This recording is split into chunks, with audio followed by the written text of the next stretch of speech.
Hello everyone, and welcome to this short video to set the scene for the second part of your Cornwall FA Coaches Conference for 23-24. Firstly, thank you to the Cornwall FA for inviting me. I'm excited to support you as coaches. My name is Lee Ballard. I teach on various sport coaching programs at Plymouth Marjon University. I work for the FA as a coach developer on the I2CF, UEFA C, UEFA B and goalkeeping courses. I work for UK Coaching as a coach developer, and I have other bits of coaching, talent reporting and governance work that I'm involved with in and around football. The afternoon will be themed around helping players develop intercepting.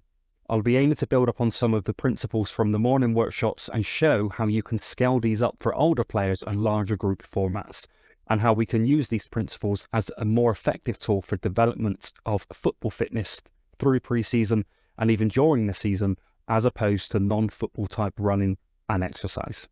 Rather than begin at the start, I'd like us to consider starting our planning at the end of the session. And therefore, this is my final game. I'll end up with an end game because 1, the players will crucify me if I don't, and 2, it will help me consider how I prepare and develop the players appropriately and logically through the session so that they are ready for this point. So let's introduce some players. I'm not 100% sure on the exact numbers of players yet, and therefore I'm going to need to flex this, but this is broadly what I'm looking to do. We'll start with a goalkeeper and 2 central defenders. We'll then add in a midfield 3 with 1 holding midfielder and 2 more advanced, and then we'll introduce our front 3 of 2 wide players and a striker. And this replicates a 1-4-3-3 formation without the fullbacks, making it a 9v9. Again, the number of players who turn up may require me to flex this a little bit. We'll then match these up with some opponents who will play in the same way, so this will become a large matched up practice. And layering on top of developing skill, I will prioritise these principles of play. So when the teams are in possession, I will look for, and where necessary, advise and support players with their positioning to give them more space. So for example, the space between the defenders and the striker being big, or as big as possible, and the space between the 7 and the 11 being as big as possible. I will also look for and help them develop their movement to create space, to get on the ball, and to play forwards. For example, I might need to do some work on whether they're even looking forwards, and therefore their body shape when receiving, or whether they are scanning. And when teams are out of possession, I will look for and support where necessary on them doing exactly the opposite. So for example, playing compact to not let the team play through the middle of us, pressing with intensity when they can, and covering each other so when a teammate presses, they are not isolated. A question I'd like you to consider is how can we increase the opportunities for players to intercept? If there are no opportunities, I don't really have much to coach. However, I also don't want to manufacture opportunities that won't replicate what they'd experience on a weekend. So how can we increase the opportunities to intercept without losing realism? I will share my thoughts next, but maybe pause for 30 seconds and think of some of your own ideas to compare to my ideas. To help me plan for this, first, let's remove a team so we can visualize this more effectively. I'm going to split the pitch into thirds lengthways, so there are 3 channels on the pitch. The rule for the team that are in possession is that they must occupy all 3 of these zones. This will allow the players to spread out more. For example, if the holding midfield player has the ball, the 5 might go and play a little bit wider, and we can see that the 7 has played wider as well. They can rotate, but someone must be in each zone all of the time when their team are in possession. So if the ball gets transferred to the 5, we might see that the 7 comes inside a little bit, but unless someone rotates or goes somewhere else in the right-hand zone, they are locked in. If the 7 does come in, that will be a foul and the ball will go to the other team. I will also add a pointer in for the team without a ball, so they should aim to defend in their own half, making their half condensed and therefore harder for the opposition team to score. Hopefully you can see how these contribute to those principles of play that I'm going after. But also, this might increase the opportunity for players to intercept if we can get the team to play in a low block. So with these rules, what we might see is that the number 4, for example, playing forwards, let's say into the number 8, we might increase the opportunity for the team in blue, the out possession team, to intercept. For example, the 9 might be able to have an opportunity to intercept there. We might also see as we build up and it becomes even more congested, if the 8 is playing to the 10, then we can see that the 4 could intercept. We might even see players retreating or recovering like the number 8 who might be able to intercept as well. So these rules should encourage the teams to spread out or compact in that possession, but also increase the amount of opportunity for me to coach something around intercepting because the players have more opportunity to intercept. So that's the final game. What do we need to help the players develop to allow them to intercept effectively in that final game? We're creating a game with opportunity to intercept, but we need to prepare them for that final game practice. And therefore, we can break the practices down into smaller practices first. But what are we going to try and help our players develop so they're ready to intercept effectively in that final game? I'm going to break it down to 3 kind of main components. Before they intercept, their action of intercepting, and if they're successful, the interception, what they would do next. So before they intercept, a couple of things that we need to consider. Are they scanning to pick appropriate positions? Are they standing too close to the player, so therefore their opponent won't get the ball, so there's no opportunity to intercept? Are they standing too far away, so actually they can't intercept because they've got too much distance to travel? So they scan to pick up an effective position, and then once we can get that developed to a point where we're happy, or maybe with the more established players or players finding this a little bit easier, can they use deception to encourage the pass to go to someone that they're ready to jump in and intercept? So standing in the right place, scanning before that to get them in the right place, and then deceiving the opponents so they make the pass and therefore they can intercept. That's priority 1. With some players, maybe with the whole group, that might be where we get stuck. That might be where we spend all of our time building up to this final game. However, if we get some success with individuals or some success with groups of players or even all of the players, we're then going to start to focus on what they do during the interception. So they've obviously got to run towards the ball to intercept it. Are they timing that run effectively? If they're going too early, the opponent might block them off. They need to go in with some deception, as we spoke about before, but they also need to time it so they're getting to that ball just before the opponent. If they're too early, they're going to get blocked off. If they're too late, then obviously they're not going to get there and they might commit a foul. So are they timing that run effectively to intercept? What's their movement like? How quickly are they moving? Are they accelerating at the right point? When they then touch the ball, if they're intercepting, are they then controlling their sprint and their body appropriately so they can control the ball? And what is their technique like to win the ball? Are they intercepting but then giving the ball back to the other team because they're kicking out for a throw-in or miscontrolling the ball? Or are they controlling the ball effectively so they can retain the ball for their team? And once they've intercepted and they win the ball and they keep the ball, what is their next action to retain possession? Is it a dribble? Is it a pass? Is it a shot? But what are they doing in terms of scanning and looking to inform that next action to retain possession? Rather than going back to the beginning of the session, I'm now going to come back 1 practice. So this will be the 2nd practice in the session. I've already showed you the 3rd practice, and we've looked at what we need to develop to get there. So I'm just going to come back 1 into the middle practice, and this is what it's going to look like. We're going to split the group into 2. So we're going to mirror this practice. There'll be 2 pitches where they're doing the same thing. That will cause a complexity for me as a coach. So I have to manage 2 pitches, but I'm going to try and be a little bit more skill focused with a little bit of tactical focus to prepare them for that big game at the end. So I don't want this to be a 1v1 or 2v2 practice because they're about to go into a 9v9. So I'm going to scale this to a 5v5 or 4v4 practice. So we're kind of building up ready for that final practice. Now, what this will look like is we've got a blue team versus a red team. And as we can see, there are 3 zones on the pitch. There's a left-hand zone, there's a middle zone marked out by the white rectangle, and then there's a right-hand zone. And the players for game 1 will be locked into these zones. So the ball will always start with the blue goalkeeper.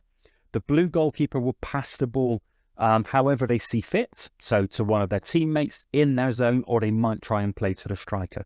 But ultimately, the aim for the blue team is to play to those front 2 players. All of the players are locked into their zones. The purpose of the middle zone for the Reds is that they need to try and block and intercept forward passes. So to help them do that, we're going to say that the blue team must pass the ball below head height from their defensive zone into that attacking zone. We may play around with that depending on the ability of the players, but that's our starting point. They're going to get 8 attacks like this, so every time the ball goes out of play, it's going to restart from the blue goalkeeper. Once they've had their 8 attacks, the teams will swap, they'll record their scores, and then we'll move through the games. So what we might see is that as that ball goes forward to the Blues will look to play 2v1 in that final zone and get a shot away and maybe score. It could be that as that ball goes forwards, a red midfield player intercepts it, and what they will do is then play into their red, but their red is outnumbered 1 against 2, so they might play back or they might look to get early shots off on goal. To help with the progression, what we're going to allow the red team to do in the second game is 1 red midfielder can recover. So that ball will go forwards from the blue team defensive zone to the attacking zone, but rather than 2v1 against the Reds, we will allow 1 of the red midfielders to recover. They can choose who, and the game will continue until the ball is out of play. So once that Red's recovered, they are now locked in. So it's 2v2 in that zone. It's still 2v1 in the attacking zone, and we've still got that 1 red locked into the middle zone, unopposed. It might be that as the ball goes forwards, we might still get an interception, but that player is still locked into the middle zone because they can't go into the attacking zone. They can only recover back into the defensive zone. We'll play twice through, so the Blues will have 8 attacks, the Reds will have 8 attacks, we'll add the scores together, and then we'll go into our third and final game in this practice, where again we progress it, that once the ball goes from the blue goalkeeper or the blue defensive team, and it goes forward into the attacking zone, at that point all restrictions are removed. So the ball will always start from the goalkeeper. We will always start in this structure with the 2 Reds in the middle locked in. But once it gets to the attacking players, successfully through to the attacking players, all restrictions are removed and players can go wherever they want. So for example, we might see lots of Reds coming back to play in a compact way in defence. We might see blue defenders overlapping or coming up to support, and it will flow into a more natural game from there. We will still focus on those same principles of play, and the rules in the practice should support us with that. So maybe consider how effectively you think those rules are supporting those principles of play, and hopefully we can see how we're developing some of the skill around intercepting. So now I have the final game, I have the second game. What I need to consider is how can I prepare and develop the players appropriately for that second game so they can then go through to the third game. So I've completed my session plan and my thinking in a backwards way from end back to start, and this is going to be my starting point. We're going to split this across 3 pitches. We're going to have on each pitch there'll be 3 teams. So we've got a blue team, a red team, and an orange team, and we're going to play a 2v2. So for example, team 1 versus team 2 is blue team versus red team. Team 3 will be the target players. After a certain amount of time, we'll rotate. So the orange team will come on, the blue team will go off, for example. If the ball goes out, then we will enforce a pass in from the sideline, which can go to a target player or someone on their team. So essentially, it's a directional game. The Blues are playing from right to left. However, they can go back to the target player in their defensive third or in their defensive part, and they can bounce it off them and play with them as a safety net if they want to. Same principles of play will encourage the players to spread out and use the space, and same out of possession principles around being compact, but we'll focus a lot more on increasing the repetition and the opportunity to intercept with fewer other things to consider. So for example, in terms of those principles of play, what we might need to focus on is that the players aren't just playing in a straight line next to each other. We have got height, we have got depth, we've got people further up and people further back to support, and we are playing left and right in that zone. So it might look something like this. We're playing to the dark blue team, and we can see that we've got a striker, a defender, we've got a left side, we've got a right side. There might be some rotation, but broadly we want to try and have width and depth on that pitch. If the pass goes into a player, we might see some movement. So we might see the blue move in to receive the ball to support their teammate. We might see some individual creativity. And essentially what we're trying to do is play little 1-2s, play little 2-player combinations to get the ball to the target player, and that's a goal for the blue team, and we'll restart with the red team next. So if the red team have the ball, hopefully they'll replicate the same. They play with depth, they play with width, and they will try and connect and combine to get the ball forward to the end zone. If that happens, we hopefully will get opportunities to intercept. So if we've got a player playing high as we are now, we might get opportunities to intercept. If the ball goes in short, we might need to consider how quickly we press. But if we look at this red defender furthest away from the ball, we might need to think about their positioning, their scanning, and their, if possible, their deception, so they can encourage the pass to go to the blue, but in such a way that they're ready to intercept and they're ready to block that pass. If they stand in there too early, the pass is blocked. If they stand too far away, it's too easy for the Blues. So we have to think about that timing so they can get in. And the good thing about this practice, they're being encouraged to do that, because if they do win it, it's easy for them to score. They're rewarded with opportunities to score for their team. So it will be competitive and it will be scored. So they will play into their striker or into their target player and will reset from the Blues. There'll be a lot there for me to focus on. So to help me prioritize, I would narrow it down to that before phase around scanning, positioning, and timing. And because there's only two players, the inaction bit in terms of playing into the striker will be easy enough that I won't need to coach that too much. I can really focus on what they're doing in preparation to help them intercept. So here are my practice design principles, which may relate to what you've done earlier in the day. So I want all of my practices to be games-based and competitive and have scoring systems. Because my focus is on intercepting, I want there to be a threat in front and also in behind. So they have to consider their positioning and their scanning to position, and then their timing, because they have to deal with threats in front of them to run forward and intercept or press, but also what's going on behind them, so they might need to block off forward passes, which is another form of interception. All of my practices will be matched up. If numbers don't allow that, then the only mismatch we'll have numerically might be an 8v7, for example, or a 4 against 3, but they'll be relatively matched up.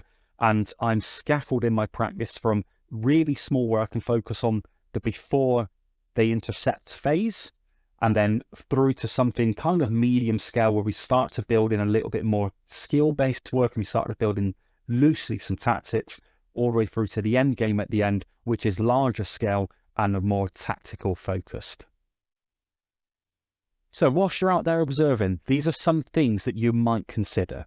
I have those in possession and out of possession principles at play. How effectively is the practice design that I've created and or my coach behavior and my feedback helping the players understand them and demonstrate them during the game? I have my before intercepting, during intercepting, and after intercepting intent and outcomes. How far through am I getting with that?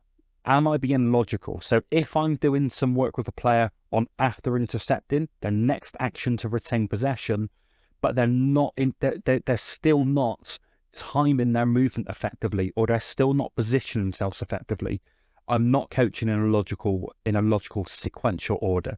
I'd like to develop the before intercepting, get to a point where I'm happy, then during intercepting, get to a point where I'm happy, then after intercepting. So can you see that coming to life? And can you critique that? And also in terms of my practice design, how is that helping the players engage with the practice? It's an out of possession topic. It's based on intercepting. Players might not be thrilled to do that. So hopefully that stuff will be hidden in and amongst a really fun and motivational practice or practices. The fact that they're game-based, they're matched up, there's multiple problems for them to solve in front and behind, and learning is scaffolded might make the topic exciting enough because the practice is exciting. So how are the practices engaging players, and how are they helping the players learn and develop how to intercept effectively? If you do have any questions, if you do want to step into the practice and ask me anything, please do. If I'm a little bit lost with players and I'm not come over to you for several minutes, please just call me over and ask me anything that you want to during the practice. And after the practice, if you can offer me a thorough critique, being as open as you need to be, I'm very comfortable for you to discuss anything that you think went well, anything that you were challenged by, anything that you thought maybe I wasn't demonstrating effectively. I'm happy to have that conversation. But most importantly, if there are things that I'm demonstrating or running through that does not fit your context and you think, this doesn't really help me. What can you take from this session? Are there things that you can take and apply back in your context by simplifying it, by tweaking the numbers, by tweaking the topic, by tweaking the coach behavior? What can you adapt and flex a little bit to help you take some of what I'm demonstrating back to your clubs?